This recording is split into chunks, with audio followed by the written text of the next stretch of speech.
Welcome students, स्वागत है आपका मेरे इस यूट्यूब चैनल पर। आज हम आईपी क्लास 11th के चैप्टर नंबर 6 जो आपका न्यू सिलेबस 2020 के अकॉर्डिंग इसके पार्ट 1 डिस्कस करेंगे। Introduction to NumPy. देखो, नमपाई न्यूमेरिकल पाइथन है और ये बहुत ही इंपॉर्टेंट टॉपिक है। इसका आपका पूरा डिटेल में क्लास 12th में भी आएगा और ये सब आपका बेसिक टर्म्स में बताई गई है।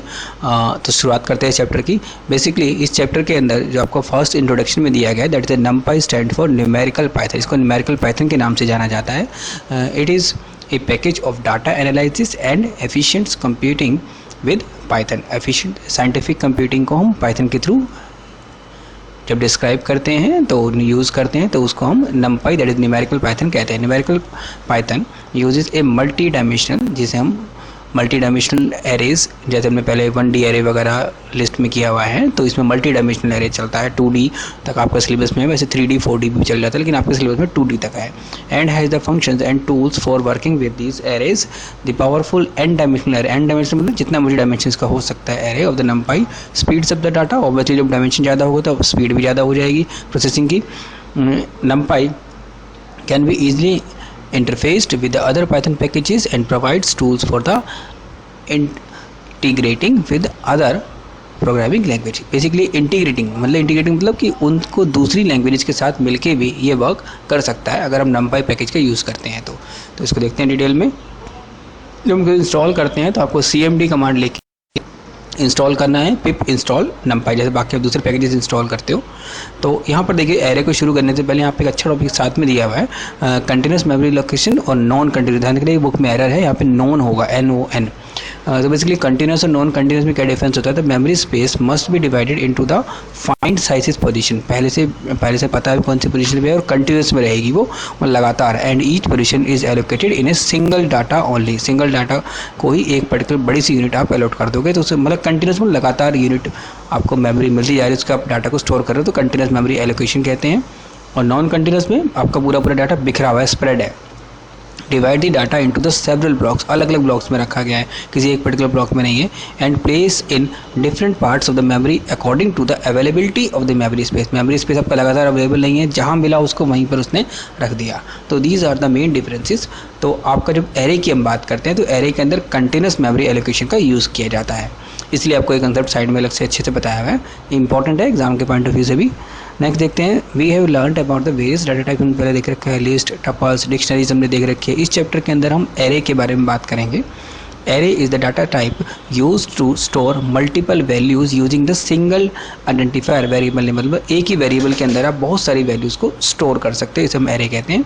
An array contains an order मतलब एक सीक्वेंस में रहता है, असेंडिंग या डिसेंडिंग में, of the data elements where each element is of the same type. तो ये आपको ज़रूर ध्यान रखना है, चाहे बुक्स अगर आपके पास है तो अलग से हाईलाइट भी कर लो या नोट डाउन कर लो कि सेम डाटा टाइप रखा जाता है, सेम टाइप की वैल्यूज़ इसमें होती है एरे में। लिस्ट के तरह की जितने मर्जी टाइप के वैल्यूज़ रख दो एक ही के अंदर, इसमें एक ही टाइप की होती है। And can be reference at the index, indexing के अकॉर्डिंग चलता है।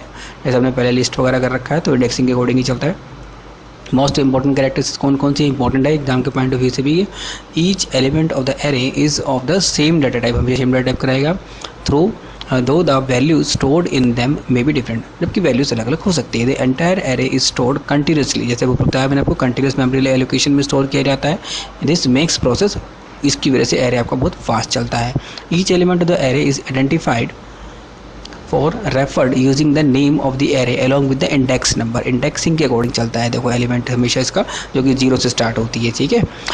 And then the integer value associated with the element. जैसे फॉर एग्जांपल यहाँ पर देखिए एग्जांपल दिया गया है, यहाँ पर आपकी वैल्यूज़ टोटल है 5, ठीक है। तो इनको जब है एक्सेस करोगे तो इंडेक्सिंग के अकॉर्डिंग, जैसे आपको बताया लिस्ट में भी हमने किया हुआ है, इंडेक्स वैल्यू 0 एलोकेट होगी फर्स्ट को, 10 को, ठीक है। और ऐसे सेकेंड वाले को 1 एलोकेट होगी। जैसे मान लो इसको हम देखें इस तरीके से, 0 पे ये रहेगा, 1 इंडेक्स पे ये रहेगा, 2 इंडेक्स, 3 इंडेक्स, 4 इंडेक्स, तो टोटल आपके 4 तक जाएंगे। ये 5th वैल्यू आपकी 4 पे रहेगी।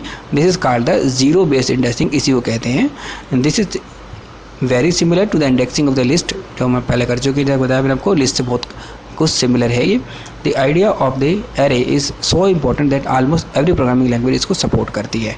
नमपाई एरे देखते हैं क्या होता है। नमपाई array is use for store the list of numerical data. देखो ध्यान रखना है, न्यूमेरिकल डाटा पे ही कैलकुलेशन परफॉर्म होती है और इसीलिए तो क्योंकि कैलकुलेशन मैथमेटिकल कैलकुलेशन के लिए यूज़ किया जाता है, इस वजह से हम इसको न्यूमेरिकल डाटा भी परफॉर्म करते हैं, तो जिस वजह से इसमें डाटा भी न्यूमेरिकल ही होना चाहिए। वेक्टर और मैट्रिसेस में भी, जैसे आपने मैथमेटिक्स के स्टूडेंटों को पता होगा मैट्रिसेस क्या होती है, वो हम आगे देखेंगे डिटेल में। The NumPy library has the large set of routines, बहुत सारे इसमें फंक्शंस, बिल्ट इन फंक्शंस बने हुए हैं। नंपाई लाइब्रेरी एक अलग से है, आपको इंपोर्ट भी करना पड़ेगा, कैसे करना पड़ेगा आपको नीचे बताऊँगा मैं। For creating, manipulating and transforming नंपाई arrays. Python language also has an array data structure but it is not a versatile। Array उसका अपना डाटा टाइप है लेकिन बहुत बढ़िया नहीं है, उसमें इतने सब काम हम नहीं कर पाते जितने नंपाई में कर सकते हैं। एफिशिएंट भी नहीं है and useful as the NumPy array. The NumPy array is officially called the ND array, इसको बोला जाता है basically, but commonly known as array. चलिए हम इसको एरे के नाम से ही जानते हैं, पर है इसका नाम जो ऑफिशियली वो एनडी एरे है। इट इन रेस्ट ऑब्जेक्ट हम इसी के बारे में बात करेंगे। अगर देखते हैं लिस्ट और एरे के अंदर डिफरेंस, ये इंपॉर्टेंट है एग्जाम के पॉइंट ऑफ व्यू से। बेसिकली लिस्ट और एरे में देखिए डिफरेंस क्या है। लिस्ट हमने इससे पिछली वीडियो में देखा हुआ है काफ़ी अच्छे डिटेल से पिछले चैप्टर में, तो अगर आपके पास वो वीडियो आप नहीं देखा है तो आप मेरे वीडियो सेक्शन में जाके पूरा उसको डिटेल में देख सकते हो। बात कर रहे हैं लिस्ट की। List can have elements of different data type. देखिए ध्यान रखना है, डिफरेंट डाटा टाइप्स किस में हो सकते हैं। जैसे मान लो सपोज ये 1 इंटीजर था, ये आपका फ्लोट है, ये आपका स्ट्रिंग है और ये भी आपका स्ट्रिंग है, लेकिन इसके अंदर सेम डाटा टाइप होता है। ध्यान से देखिए यहाँ पे आपका सब के सब फ्लोट में रखे गए हैं। 1.2, 5.4, 3.7 elements of list are not stored continuously. जैसे हमने पहले देखा था, ये आपका नॉन कंटिन्यूस लोकेशन में स्टोर होता है, जबकि ये कंटिन्यूस मेमोरी एलोकेशन इसको चाहिए, ठीक है, इसलिए फास्टर भी हो जाता है लिस्ट के कंपेरिजन में। List do not support element wise operation. Element wise operation list में परफॉर्म नहीं कर सकती, जैसे एडिशन, मल्टीप्लिकेशन, ये सब नहीं कर सकते हैं क्योंकि सेम डाटा टाइप इसका नहीं होता है। लेकिन हम इसमें ऐसा कर सकते हैं, एरे के अंदर जैसे मान लो अपने एरे बनाया, उसके सभी एलिमेंट को 3 से डिवाइड करना है, तो ऐसा पॉसिबल है। List can contain objects of different data type and Python must store the type of information elements along with its element name। Store करना पड़ता है उसको।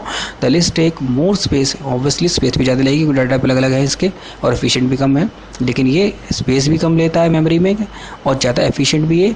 Because arrays do not require to store the data type. उसको data type store करने की जरूरत ही नहीं है हर एक एलिमेंट का, क्योंकि उसको पूरा पता है। पूरे एरे का जैसे में देखिए एग्जाम्पल, इसमें आपको दिखाया गया कि पूरे के पूरे एरे में सभी के सभी एलिमेंट कौन से टाइप के हैं, फ्लोट टाइप के हैं, डेसिमल टाइप के हैं, तो उसको एक ही बार ध्यान रखना है, हर एक एलिमेंट का अलग से स्टोर नहीं करना, इसलिए ये फास्ट भी है और मेमोरी एफिशिएंट भी है। List is a part of Python, core Python का पार्ट है, आपको अलग से इंस्टॉल नहीं करना पड़ता, लेकिन इसके अंदर जैसे आपको स्टार्टिंग बताया था मैंने, पिप इंस्टॉल करके पाइथन को लाइब्रेरी इंस्टॉल करनी पड़ती है। क्रिएशन कैसे करते हैं इसको देख लेते हैं, ठीक है। सबसे पहले तो आपको इसको इंपोर्ट करना मस्ट होता है। आपको ये आपके लिए चीज़ शायद नहीं होगी, अभी तक आपने इंपोर्ट नहीं किया है, तो अगर आप जैसे स्क्रिप्ट में काम कर रहे हो या फाइल बनाए काम कर रहे हो तो पहले आपको सब फर्स्ट लाइन में ये करना ज़रूरी है, इंपोर्ट numpy एज NP। आप एज में कोई भी ले सकते हो, लेकिन मैं आपको ये सजेस्ट करूँगा कि NP लो, क्योंकि हर बुक्स में और आपके स्कूल्स में भी हर जगह टीचर्स भी आपको NP दैट इज़ numpy के कंसेप्ट से कराते हैं, तो NP ही करो तो बेटर रहेगा।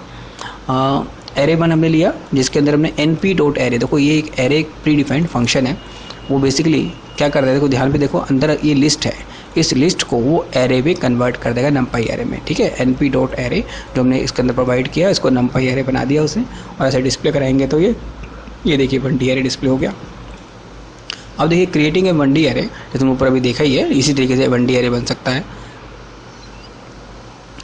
ओनली सिंगल रो, बेसिकली जब 1D एरे होगा तो 1 डायमेंशन में सिंगल रो ही रहती है एलिमेंट्स, इसको हम 1D एरे कहते हैं। देखो मान लो सपोज मैं 1D एरे बनाया नीचे से, which is contains the numbers as well as strings भी हूँ, ठीक है।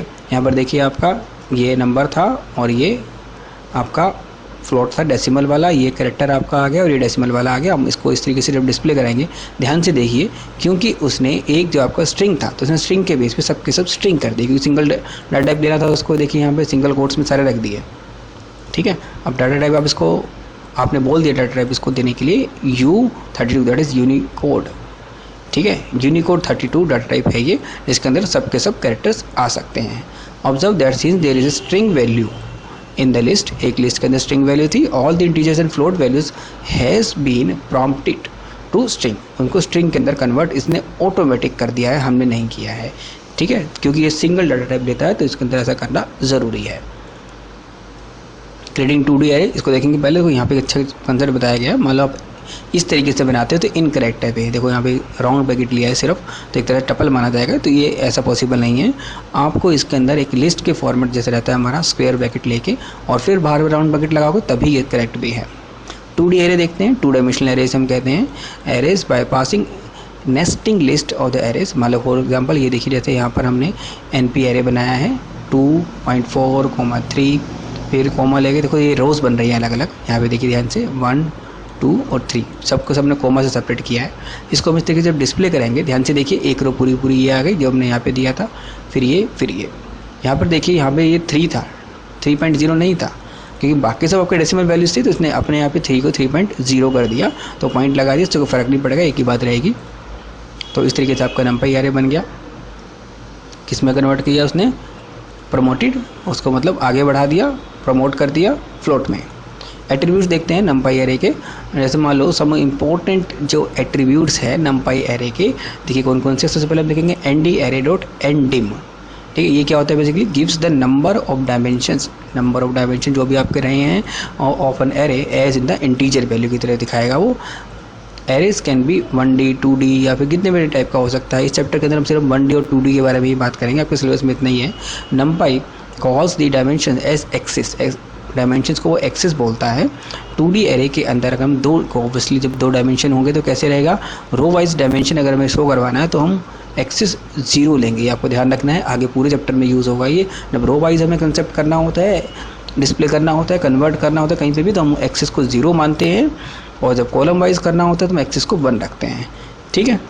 The number of axis is also called the array की रैंक भी कहा जाता है। मान लो सपोज हमने देखो इसमें ND एरे से एरे 1 का जब हम डायमेंशन चेक कर रहे हैं, इस वाले केस में डायमेंशन निकालता है वो, तो एरे 1 का हमारा क्योंकि सिंगल डायमेंशनल था वो, तो इसलिए 1 आया। ये 2 डायमेंशनल एरे बना था, देखो ये वाला हमारा 2D एरे बना था हमारा रो कॉलम फॉर्म में, तो यहाँ पे इसने 2 दिखा दिया डायमेंशन में। एक और देखते हैं शेप, इसकी शेप बता देगा एरे की क्या है। यहाँ पर देखिए sequence of integers indicating the size of the array of each dimension, हर एक डायमेंशन में कितना साइज है। देखिए प्रैक्टिकली आपको जल्दी क्लियर हो जाएगा। यहाँ पर देखिए इसकी शेप अगर हम देख रहे हैं, यहाँ हमने एरे बनाया था, इसका अगर हम शेप देखते हैं ध्यान से देखिए, इसमें एक तो रो है, ठीक है, और ये कॉलम्स इसमें है ही नहीं। ऐसे देखिए अगले वाले में अगर हम शेप देखते हैं तो इसमें 4 का था, इसमें 3/2, that means 3 rows and 2 columns. ये देखिए जैसे यहाँ पर हमने किया 3 रोज आई थी हमारी और 2 कॉलम्स था, और 1D एरे के अंदर आपका सिंगल रो था, तो आपको वो 3 एलिमेंट्स दिखा देगा आपके इसके, ठीक है। नेक्स्ट देखते हैं, इसमें 3 और 2 का मतलब है 3 रोज, फर्स्ट वाला आपका रिप्रेजेंट करता है रोज को और सेकंड वाला रिप्रेजेंट करता है कॉलम्स को, ध्यान रखना 2D एरे के अंदर। इसमें देखिए अगर मान लो साइज निकालते हैं तो gives the total number of elements of array, whether it is 1D और 2D और ND, कितने भी डायमेंशन का एरे हो उसका टोटल नंबर ऑफ एलिमेंट्स हमें बता देता है। देखिए यहाँ पे कैसे करा इसने, यहाँ पे मान लीजिए देखिए उसका साइज देखते हैं तो 3 आएगा फर्स्ट वाले में, तो और इसमें देखते हैं 6 आएगा। 6 कैसे आया, ध्यान से देखिए 3 था, तो इसमें देखिए 1 2 3 4 5 6 एलिमेंट्स टोटल है इसमें, तो ये आपको बता रहा है साइज़।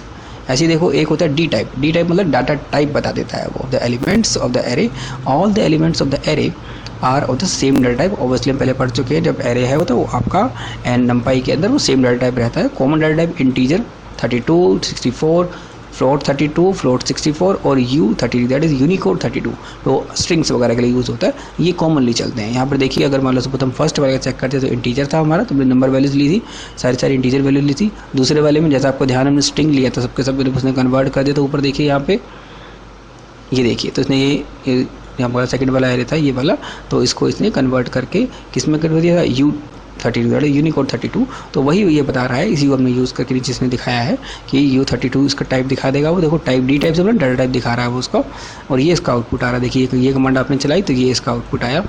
ऐसे ही इसका देखेंगे फ्लोट 64 फ्लोटिंग वाला वैल्यू था। ND array dot item size भी हम निकाल सकते हैं।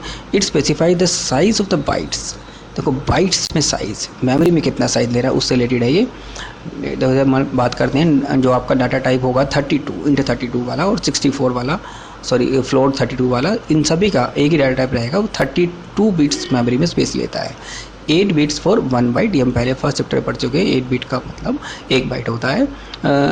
थर्स any array of the element of the type int 32, item size से कितना रहेगा 32 डिवाइड बाई 8, हम 8 से डिवाइड करेंगे क्योंकि 8 बाइट में है तो 4 आएगा।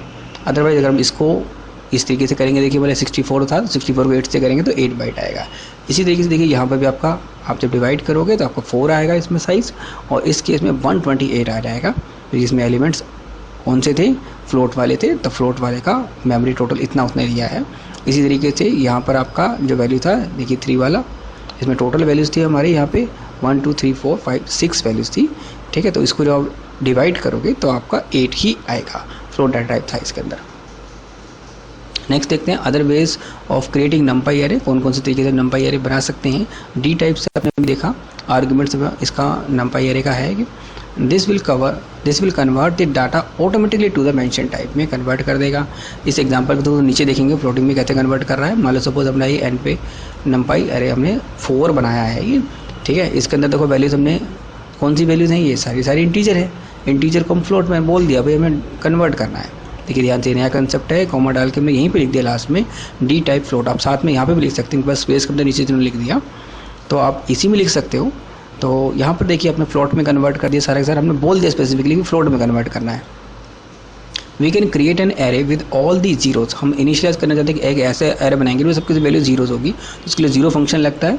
यहाँ पर देखिए इसको बनाने के लिए कहते हैं कि हमने 3/4 3 रोज और 4 कॉलम्स कहाँ पे बनाना, देखिए 3 रोज और 4 कॉलम्स का बन गया, लेकिन सब में वैल्यूज़ क्या आई 0। अब पॉइंट 0 के बाद पॉइंट इसे लगा कि बाय डिफ़ॉल्ट सबकी फ्लोट लेता है, ठीक है। ऐसे देखो वंस वाला भी कर सकते हैं, सेम है। इसमें 0 की बजाय देखिए 1 आ गया, लेकिन ध्यान दीजिए इसमें भी फ्लोट आ रहा है आपका, ठीक है। इसका डी टाइप बाय डिफ़ॉल्ट जो हम नहीं देते हैं तो वो फ्लोट ही रहता है। We can create an array with the numbers in a given range and sequence using the a range operator के थ्रू भी कर सकते हैं हम। देखिए a range by default building function है, काफ़ी यूज़फुल है। और एक रेंज वाला भी है, देखिए इसको कैसे करते हैं। रेंज तो हम पहले कर चुके हैं, ए रेंज वाला इसमें यूज़ होगा। ए रेंज तो मान लो सपोज हमने दिए that is A for array, array की रेंज दे रहे हैं हम 6 तक की। तो an array of 6 element is created with the starting value is 5 and step इसमें रहेगा 1। यहाँ देखिए यहाँ पर आपका 0 से लेके 5 तक की वैल्यूज इसने रखती है, ठीक है। 6 दिया है, जैसे रेंज में हमेशा कम चलता है उसी तरीके से इसमें भी कम ही चलेगा। Creating an array with starting value हम दे रही है -2 और एंडिंग विद 24। यहाँ पे देखिए स्टार्टिंग वैल्यू यहाँ पे दी जाती है, एंडिंग वैल्यू यहाँ पे दी जाती है, और लास्ट में स्टेप दिया जाता है। अगर आपने ध्यान से देखा हो तो पिछले हमने वीडियो में डिस्कस किया था रेंज ऑफ के बारे में, इसके 3 होते हैं। अगर हम यहाँ पे स्पेस यहाँ पे मतलब लास्ट में नहीं देते हैं तो दैट इज़ ऑप्शनल, तो उसके इसमें 1 चलता है बाय डिफ़ॉल्ट, लेकिन हम 4 देते 4 का स्टेप लेगा वो।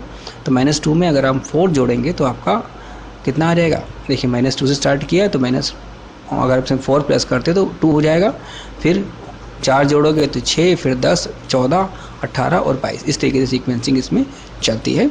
नेक्स्ट एक और कंसेप्ट देखते हैं आपका indexing and slicing. Indexing and slicing का कंसेप्ट, इंडेक्सिंग तो आपको पता है 0 से स्टार्ट होती है, हमेशा स्टार्ट विद 0 ध्यान रखना है डायमेंशन में। And each element is referred through 2 indexing, I और जे से करते हैं। 2D एरे के अंदर बात हो रही है, रो एंड कॉलम वाला जो फॉर्मेट होता है, where I represents the row and J represent the column number. देखिए इसको प्रैक्टिकली समझते हैं। मान लो सपोज हमारे पास एक टेबल है पर्टिकुलर, ध्यान से देखिए इस टेबल के अंदर आपकी 4 रोज़ हैं, 4 रोज़ आपको नज़र आ रही है, और इसमें हमने 3 कॉलम्स रखे हैं, ठीक है। देखिए इसमें अगर आप देखते हैं ध्यान से, marks obtain by the student in 3 different subjects. और इसको हम क्रिएट करना चाहें तो इसको हम कैसे करेंगे, देखो 4 स्टूडेंट्स के रिकॉर्ड्स हैं, 4 रोज़ हैं और 3 सब्जेक्ट्स में, देखिए 3 सब्जेक्ट्स हैं इसके, यानी कि 3 कॉलम चाहिए हमें, ठीक है। तो हम एरे का जो साइज़ लेंगे वो इस तरीके से लेंगे। देखिए एरे बनाने के लिए 4 और 3 दैट इज मीन 4 रोज़ और 3 columns. This array can be 4 × 2 that is 12। इसका हम मल्टीप्लिकेशन करके भी टोटल नंबर ऑफ एलिमेंट्स किसी भी एरे के 2D में निकाल सकते हैं, जस्ट मल्टीप्लिकेशन करने से। मार्क्स देखो हमने आई जे लेंगे, here refers to the i + 1th row, ठीक है, क्योंकि वो एक नेक्स्ट चलता है, 0 से स्टार्ट होता है, इस वजह से j+1 लेंगे तो ये भी आपके नेक्स्ट में चलेगा, बिकॉज द इंडेक्स स्टार्टिंग हमेशा 0 रहती है। इसको प्रैक्टिकली देखते हैं।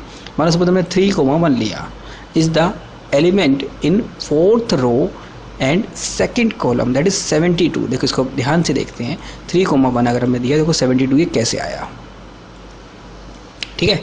ध्यान से देखिए 3 मतलब 0 से लेके 0 1 2 3, तो ये 0 1 2 3 3 रो, 3rd रो आपका ये आ गया। इसके हिसाब से देखो इंडेक्सिंग है, इंडेक्सिंग के अकॉर्डिंग 0 से स्टार्ट होती है, इसलिए आपको 4th वाले को 3 लिख रहा है, और कॉलम में 2nd वाला कॉलम के लिए होता है, तो कॉलम के लिए 0 1, ठीक है, that mean it is 0 that is 1, ठीक है। ये वाला आपका कौन से में आ गया 0 में, और ये आपका आ गया 1 में, तो ये आपका आ गया 72।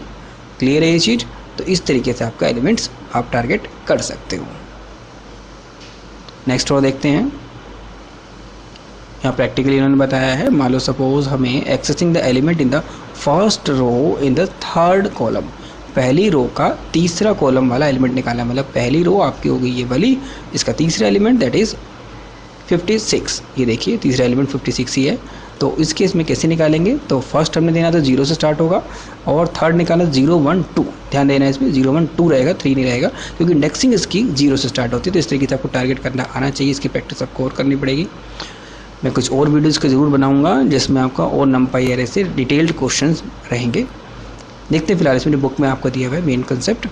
अब नेक्स्ट देखिए, मार्क्स हमने सपोज दिया है 0 से लेके 4 तक, 0,4, तो दैट मीन्स 0,4। देखो 4 तो इंडेक्सिंग में है ही नहीं ना, तो इसलिए आउट ऑफ बाउंड एरर आ गया इंडेक्सिंग में।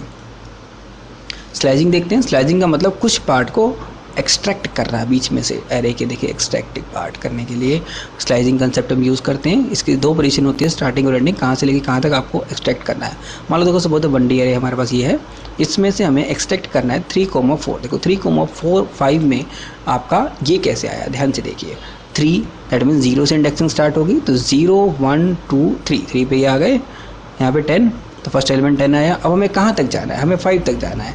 0 1 2 3 4 5। अब जब आपको ध्यान हो रेंज में आपने बात करी थी, तो जब उसी कंसेप्ट से ये भी चलता है तो दैट मीन्स इसके अंदर एक कम चलेगा। ठीक है, जो लास्ट एलिमेंट हमने दिया है एंडिंग पॉइंट, इसका एक कम चलता है हमेशा। तो इसलिए आपने देखो 0 1 2 3 आपका ये आ गया 10 पे, और फिर 4 तक चलेगा, दैट मीन्स इट इज़ 14। तो 10 और 14 आपके दो ही आउटपुट आएंगे। गलती से 18 मत लिखाना, क्योंकि जो एंडिंग वैल्यू होती है उससे कम चलता है स्लाइडिंग के कंसेप्ट में। ऐसे देखो मान लो सपोज आपको पूरे एरे को रिवर्स डिस्प्ले कराना है, तो आप -1 लिख दो, स्टार्टिंग और एंडिंग पोजीशन दो ही मत, पूरा का पूरा एरे ही आपका रिवर्स ऑर्डर में आ गया। देखिए ध्यान से, ये एरे था, -2 पहले था, इसमें -2 बाद में आ गया। नेक्स्ट देखते हैं, now let us see how slicing हम 2D एरे में कैसे वर्क कर सकते हैं। स्लाइजिंग को ध्यान से देखिए, ये कंसेप्ट आपका एरे 9 हमने बनाया है, जिसमें 3/4 का है, 3 रोज और 4 ये आपको दे रखा है एरे बना हुआ। हम इसमें स्लाइजिंग कर रहे हैं, देखिए ध्यान से 0 से लेके 3 तक और (2). ध्यान से देखिए, 2 पॉइंट हमने दिए हैं इसमें, स्टार्टिंग में दैट मीन्स रोज कहाँ से कहाँ तक चलेगी और कॉलम कहाँ से कहाँ तक चलेगा। दैट मीन्स यहाँ पे देखिए ध्यान से 0 से लेके 3 तक, 0 से लेके 3 तक, यानी कि आपका आ गया, ये देखिए ये वाला आ गया पॉइंट 0 1 2, और क्योंकि ये कम चलता है तो ये 3 पे आया। ठीक है, और फिर इसका हमें क्या करना है, पूरा का पूरा डिस्प्ले करना है। सेकंड वाला देखिए, सेकंड वाला हमने किया 0 1 2, इस वाले केस में पूरा का पूरा डिस्प्ले हो गया है। देखिए ये पूरा पूरा आ गया 10 4 और 14, यानी ये वाली आपकी बीच की निकल के आ जाएगी इसमें से, 0 से लेके 3 तक और (2). तो ये पूरा का पूरा ये आ गया, पहले वाला रो को रिप्रेजेंट कर रहा है। ठीक है, और फर्स्ट रो में हमने कितने लिए, थर्ड एलिमेंट तक गए, और फिर पूरा पूरा कॉलम हमने डिस्प्ले कर दिया। इसमें हमने कोई रेंज नहीं दी, तो पूरी पूरी कॉलम डिस्प्ले हो जाएगी। अब देखिए नेक्स्ट, मान लो suppose note that we are specifying rows in the range 0 से लेके 3 तक, because the end value of the ranging is excluded होती नहीं लेते, इसीलिए आपका यहाँ तक चला है ये। ठीक है, और कॉलम के लिए अंदर सिर्फ 2 दिया था, तो आपका दूसरा वाला कॉलम भी चला है 0 1 2 ये वाला। नेक्स्ट देखते हैं, इसमें एक जो इन्होंने और बताया है,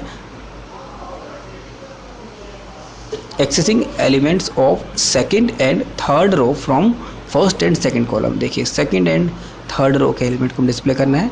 अगर हम देखें, देखो इस वाले केस में हमने 1 से लेके 3 तक, 1 से लेके 3 तक रोज में अगर हम देखें ध्यान से 0 1 यहाँ पे आए, से लेके 3 तक पूरा का पूरा यहाँ तक आ गया। ठीक है, ये पूरी की पूरी रोज डिस्प्ले होने वाली है दोनों की दोनों। इसमें से हमने फर्दर फिल्टर करना है 0 से लेकर 2 तक। 0 कॉलम में देखिए 0 1 और एक एक्सक्लूडेड होता है, दैट मीन यहाँ तक, तो यानी सिर्फ इतना पार्ट आपका डिस्प्ले होगा। 5 1 -1 और 1, देखिए ये डिस्प्ले हो रहा है 1 से लेके 3 तक। रोज़ अगर हम देखते हैं तो रोज़ में रेंज दी गई है 1 से लेके 3 तक, दैट मीन 0 1 यहाँ पे आया और 3 तक चलना है, तो यानी कि 2 3 पूरा लास्ट तक चल जाएगा हमारा ये। और 0 से लेकर 2 तक कॉलम, तो यानी कि 0 कॉलम ये हुआ, और 1 और फिर एक क्यू कम चलता है तो पीछे चला गया।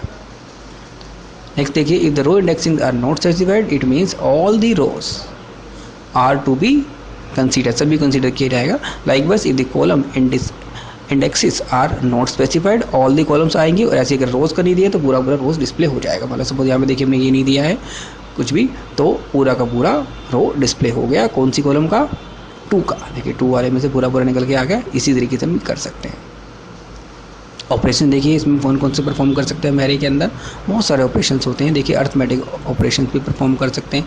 जैसे आप जानते हो अर्थमेटिक ऑपरेशन में एडिशन, सब्ट्रैक्शन, मल्टीप्लिकेशन, डिवीज़न, इन्हीं को हम परफॉर्म करेंगे। देखिए मान लो सपोज आपका ये एक एरे था हमारा, आपका 2D एरे था, इसके अंदर दूसरा 2D एरे ये रहा, दोनों का डायमेंशन सेम है। हमने क्या करा, इन दोनों को प्लस कर दिया। देखिए कोरस्पॉन्डिंग एलिमेंट्स का प्लस हो गया 3 और 10, ठीक है 13। 6 के साथ इसकी पोजीशन कौन सी थी? 20। इन दोनों का प्लस हुआ, फिर 4 और 15 का प्लस हुआ, फिर 2 और 12 का प्लस हो गया। क्लियर है ये चीज़? अब देखिए नेक्स्ट देखते हैं। मान लो सब्ट्रैक्ट करेंगे, इसी तरीके से सब्ट्रैक्ट भी हो जाएगा कोरस्पॉन्डिंग एलिमेंट्स का। -7 आएगा, 3 - 10 में 7 आ जाएगा। मल्टीप्लिकेशन भी इस तरीके से कोरस्पॉन्डिंग एलिमेंट्स का मल्टीप्लिकेशन भी हो सकता है। अब देखिए एक मल्टीप्लिकेशन में किया है कि मैट्रिक्स मल्टीप्लिकेशंस। मैट्रिक्स मल्टीप्लिकेशंस में क्या होता है, बेसिकली एक मैट्रिक्स का दूसरी मैट्रिक्स से कोरस्पॉन्डिंग एलिमेंट्स का मल्टीप्लिकेशन किया जाएगा। इस केस में देखिए अगर आप करेंगे तो आपका यही आएगा। इसमें देखिए नेक्स्ट है आपका एक्सपोनेंटिंग, मतलब कि पावर निकालना। अगर आप देखो हर एक एलिमेंट का पावर 3 से कर देते हैं, देखो 3 था इसमें, 3 का पावर अगर आप 3 पावर कर देते हैं तो आपको 3 × 3 × 3 दैट इज़ 27। इस तरीके से सारे एलिमेंट्स आपके निकल के आ रहे हैं। ऐसे ही देखो डिवीज़न अगर आप करोगे, नॉर्मल डिवीज़न आपका डिवीज़न में आ जाएगा। सभी का अपने एक कोरस्पॉन्डिंग एलिमेंट्स को कोरस्पॉन्डिंग एलिमेंट से डिवाइड कर दिया, ठीक है। ऐसे ही देखो मॉड्यूलस ऑपरेटर का आपको इस पर रिमाइंडर निकालना है इसमें, ठीक है। रिमाइंडर निकल जाएगा हर एक का। 2 को अगर आपका मतलब एरे 2 है, इसका एरे 1 से आपको रिमाइंडर निकालना है डिवाइड करके। तो रिमाइंडर आप समझते हैं, डिवाइड करने के बाद जो वैल्यू बच जाती है कोरस्पॉन्डिंग एलिमेंट्स की, वो निकल जाएगी, ठीक है। It is important to note that the element wise operation size of the both array देखो इक्वल होना चाहिए। अगर नहीं होगा तो ऑपरेशन सारे परफॉर्म नहीं हो पाएंगे अर्थमेटिक के, ठीक है। अब यहाँ पर देखिए आप शेप के थ्रू ट्राई कर सकते हो कि कौन सा शेप है इसका। ट्रांसपोज में बेसिकली क्या होता है, रोज़ को कॉलम्स में कन्वर्ट करा जाता है और कॉलम्स को रोज़ में कन्वर्ट किया जाता है। यहाँ पर देखिए आपका जो एरे है फर्स्ट आपका, इसमें 1 2 3 रोज़ हैं। इसको आप को इस तरीके से डिस्प्ले कराओगे तो आपकी ये 3 रोज़ डिस्प्ले हो रही हैं। अगर आप इस पर ट्रांसपोज फंक्शन लगा देते हो तो रोज़ का कॉलम्स में और कॉलम्स का रोज़ में कन्वर्जन हो जाएगा। यहाँ पर देखिए आपका ये पूरा का पूरा एक रो था, यहाँ पे देखिए पूरा पूरा एक कॉलम बन गया है। यहाँ पे इस तरीके से सारी आपकी कन्वर्ट हो गई है ट्रांसपोज में। नेक्स्ट देखते हैं सॉर्टिंग। सॉर्टिंग मतलब अरेंजमेंट करना, किसी एलिमेंट्स को असेंडिंग या डिसेंडिंग 2 ही वे में किया जाता है। यहाँ पर देखिए मान लो आपने बाय डिफ़ॉल्ट लेते हैं तो बाय डिफ़ॉल्ट आपका ये सॉर्टिंग असेंडिंग ऑर्डर में करता है। हमने डॉट सॉर्ट लगाया एरे के साथ। यहाँ पर देखिए असेंडिंग ऑर्डर में सबसे पहले नेगेटिव वैल्यू आएगी, फिर 0 1 2 3 इस तरीके में आ जाएगा। ऐसे अगर मान लो, अब देखिए ये थोड़ा सा अलग है, अगर मान लो हमें सॉर्टिंग परफॉर्म करनी है 2D एरे में, तब जैसे हमने स्टार्टिंग बताया था कि रो वाइज अगर हमें सॉर्टिंग करनी है तब हम 1 लिखेंगे, और अगर कॉलम वाइज करना है तो 0 लिखेंगे। It means the arrange the row in the ascending order. अगर हमको 0 दे देते हैं तो वो कॉलम वाइज रहता है। यहाँ पर देखिए जैसे हमने सपोज ये वाला एरे था हमारे पास, इस एरे में हमें रो वाइज सॉर्टिंग परफॉर्म करनी है। बाय डिफ़ॉल्ट रो वाइज ही होती है। Axis that means by default जो आपका एक्सिस होता है वो 1 ही होता है। यहाँ पर देखिए अगर आपने एक्सिस 1 लिख दिया तब भी एक ही बात है, नहीं लिखोगे तब भी एक ही बात है। तो यहाँ पर देखिए रो वाइज सॉर्टिंग करी। इस रो को ध्यान से देखिए, इसकी अगर हम सॉर्टिंग करते हैं तो हमारा रिजल्ट यही आएगा, -7 पहले, फिर 0, फिर 10 और फिर 20। इस तरीके से सारे रो को सॉर्टिंग हो गया है। ऐसे देखिए अगर मान लो सपोज ये वाला एरे था हमारे पास, आई थिंक सेम ही एरे है ये, हाँ सेम ही एरे है। तो इसमें देखिए अगर हम कॉलम वाइज सॉर्टिंग परफॉर्म करना चाहें तो एक्सेस 0 देना पड़ेगा कॉलम वाइज करने के लिए हमें। तो यहाँ पर देखिए आपका कॉलम वाइज सॉर्टिंग में, जैसे ये आपका एरे था तो इसमें कॉलम वाइज सॉर्टिंग करेंगे तो यहाँ पे देखिए ध्यान से -5 ऊपर आ जाएगा, फिर 10 और 30, ठीक है। इस तरीके से आपकी कोरस्पॉन्डिंगली सॉर्टिंग हो जाएगी। तो आज के वीडियो में इतना ही रहेगा फ्रेंड्स। अगर आपको वीडियो पसंद आता है तो चैनल को लाइक कीजिए, ज़्यादा से ज़्यादा सब्सक्राइब कीजिए, ज़्यादा वीडियोस को शेयर कीजिए। नेक्स्ट इसके नंपाई के चैप्टर के सेकंड पार्ट में जल्द से जल्द मिलेंगे। Thank you friends.